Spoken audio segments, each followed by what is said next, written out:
Okay, guys, welcome to the channel. It's me Yami, continuing with the series of the basics of English. जहाँ पे अभी चल रहा है the past tense. Simple past के बारे में हमने डिस्कस किया. We have solved certain MCQs, certain filling the blanks. इसके बाद हम गए हैं past continuous पे और हमने कॉम्बिनेशन स्टेटमेंट्स भी देखे जहाँ पे कहीं पे स्टेटमेंट में आगे है सिंपल पास्ट, पीछे है पास्ट कंटिन्यूअस टेंस, किस तरीके से फिलिंग द ब्लैंक्स करना ठीक रहेगा. We have done enough of practice और अभी हम स्टार्ट कर रहे हैं with the past perfect tense. उसके बाद the last tense remaining is the future tense, जिसमें हम सिंपली पढ़ेंगे simple future tense. Okay, so इतने से हैं टेंसेस जहाँ पे basically the tense are used to indicate the time, right. पिच मतलब कि पास्ट में हुआ था, प्रेजेंट में हुआ था, फ्यूचर में होने वाला है. What are the things you want to indicate that in the sentence you use different type of tenses, right, जिसमें हम वर्ब के साथ ज़्यादा खेलते हैं. द यूजेज ऑफ वर्ब, किस तरीके से आप वर्ब को यूज़ करते हो, उससे ज़्यादा इंडिकेट होता है कि आप किस ड्यूरेशन ऑफ टाइम की बात कर रहे हो. ठीक है, so now we are starting with the past perfect tense. इसमें हम देख लेते हैं what are the examples and how to go ahead with the filling the blanks. अच्छी खासी practice. Okay, so we form the past perfect with had plus past participle of the verb. Okay, ये क्या रहता है past participle of the verb, हम आगे with the examples में आपको समझाती हूँ. पर इसमें जरूर से याद रखना, जब भी हम पास्ट परफेक्ट की बात करते हैं मतलब वो परफेक्टली पास्ट में हो चुका है, मतलब हैड बीन डन. हेड तो हेड आएगा ही आएगा, ठीक है, तब जाके वो पास्ट परफेक्ट हो जाएगा. Like I had gone, he had gone, she had gone. मतलब एकदम परफेक्ट तरीके से हम कह रहे हैं कि पास्ट में ये हो चुका है. अगर नेगेटिव स्टेटमेंट्स की बात करें, I had not gone, she had not gone, this are all past perfect negative statement. Question statement, had I gone, had he gone, had she gone करके पूछे तो वो अभी इसमें भी कॉन्ट्रैक्टेड फॉर्म्स हैं.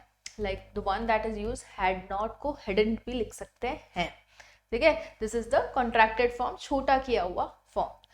अभी हम यूसेज की बात करें, कहाँ हम पास्ट परफेक्ट को यूज करते हैं. तो we use past continuous tense to talk about action which was in progress at a particular time in the past. मतलब जैसे कि हमने पिछले लेक्चर्स में अपने देखा अबाउट द पास्ट कंटिन्यूअस, जहाँ पे हमने देखा था कि वो एक्शन पास्ट में हो रही थी. He was working till late night, he was sleeping till late morning. मतलब वो पास्ट में एक्शन हुई थी और वहाँ पास्ट में हो रही थी, इसलिए हम वर्ब में आईएनजी लगाते हैं. The patient had died before the doctor arrived. अभी had died is the past perfect, before the doctor arrived is the simple past.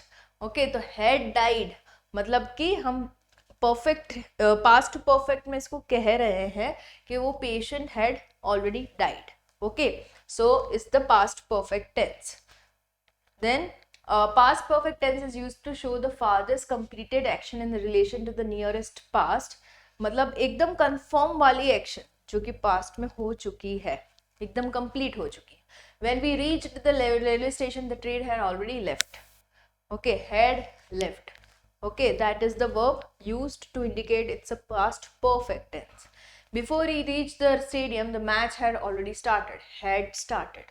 मतलब हम कंफर्मली बता रहे हैं एक पास्ट एक्शन के बारे में जो हो चुकी है, कंप्लीट हो चुकी है, मैच स्टार्ट हो चुकी है. अगर हमको कंप्लीट कंफर्मेशन के साथ बताना है एक पास्ट एक्शन को, हम हैड को यूज करते हुए वर्ब लगाएंगे. ठीक है, past participle of the verb is start का स्टार्टेड, लीव का left is all the past participle of the verb. Okay, जो अगर आप कोई भी वर्ब ले लो, he had worked this many hours, he worked for so many hours, he had worked for so many hours. Okay, so ये ed मैंने पीछे लगा दिया, is all past participle of the verb. उसके आगे अगर आपने head लगा दिया तो वो बन जाएगा past perfect. ठीक है, इसी के साथ कुछ सॉल्व कर देते हैं and I'll make sure to give a one of the filling the blanks as homework for you guys. Okay, so when the clerk went to the office, the manager dash already arrived. मतलब bracket में arrive is the verb that to be used. तो had already arrived. Okay, very simple past perfect is very simple. head को लगाते हुए जो आपका verb है उसको भी past कर दीजिए, participle में कर दीजिए, मतलब कि arrive का हो जाएगा arrived. Okay, ed पीछे. So okay, the manager had already arrived.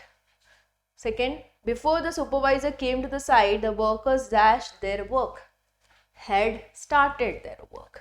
Right? Supervisor आया जब भी साइट में, उससे पहले वर्कर ने वर्क को स्टार्ट कर दिया था. मतलब हम कोई एक्शन की बात करें जो कि पास्ट में कंप्लीट हो चुकी है. Starting point has been completed, मतलब वर्कर्स ने वर्क को स्टार्ट कर दिया है. ओके, पास्ट में उसी को हम इंडिकेट करते हैं हैड स्टार्टेड से. After the parents dash the principal, they met the teacher. They met the teacher is the simple past. But after the parents had met the principal, okay, had met the principal, they met the teacher. Simple. Where dash you dash go before I called you? बताओ, ये question है जिसको अपने को past perfect में लगाना है. Where dash you dash go before I called you? Where had you gone before I called you? Okay. This is the past perfect. When the children entered the theater, the show had begun. Okay, begin. B-G-U-N is the past participle of the verb begin. Right? So the show had begun. Then dash they dash their projects before the teacher asked them. Did they submitted their projects? Had they submitted their projects before the teachers asked them? Okay. So this is how we completed. इसको मैं रखती हूँ okay. शायद से yes. अभी हम ले लेते हैं सिंपल फ्यूचर एंड इसमें हम होमवर्क सेशंस को भी ले लेंगे फॉर श्योर. ठीक है. सो ये हो गया था about the past tense completed. Coming to the simple future, इसमें सिर्फ सिंपल फ्यूचर को ही हमें पढ़ना है. There is nothing more. Okay, continuous perfect वाला कोई चीज़ नहीं है इसमें. We form the simple future tense with will, shall plus the main form of the verb. will और shall को यूज करते हुए हम इंडिकेट करते हैं कि ये एक्टिविटी आगे होने वाली है. ठीक है. अगेन इसमें एग्जाम्पल है I shall go, you shall go, we shall go, you will go, they will go. मतलब हम कह रहे हैं कि फ्यूचर में ये लोग जाने वाले हैं, फ्यूचर में मैं जाने वाली हूँ, फ्यूचर में हम जाने वाले हैं. ठीक है. सिमिलरली नेगेटिव स्टेटमेंट्स की बात करें, I shall not go, we shall not go, you will not go, they will not go, he will not go, she will not go, it will not go. Negative की बात करो मतलब कि ये question statements हो गए. This is not negative, sorry for the title. Shall I go, shall we go. Okay. Contracted forms अगर बात करो, विल नॉट का हो जाएगा वोंट, शैल नॉट का शेंट, एंड विल और शैल का जो ये वाले सिंबल्स यूज होते हैं पर बहुत ही कम यूज होता है. But it is to be known to you. आपको जानना जरूरी है कि अगर आप कहीं पे ये देखो तो you should know it indicates will और शेल. अगर ये देखो तो इट इंडिकेट्स विल और नॉट. ओके, सो ये जानना जरूरी है. Simple future tense is used to ensure an action which will occur in the future. I shall write a poem tomorrow. Ashraf will visit the zoo the next Sunday. Meena will surely come with us to the science city. Will you submit your assignment tomorrow? They are going to participate in the competition, the next competition.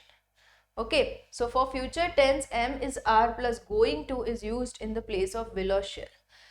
Okay, so अगर आप am is और are को use करते हो यहाँ पे, okay, तो आपको going to को use करना है in the next word.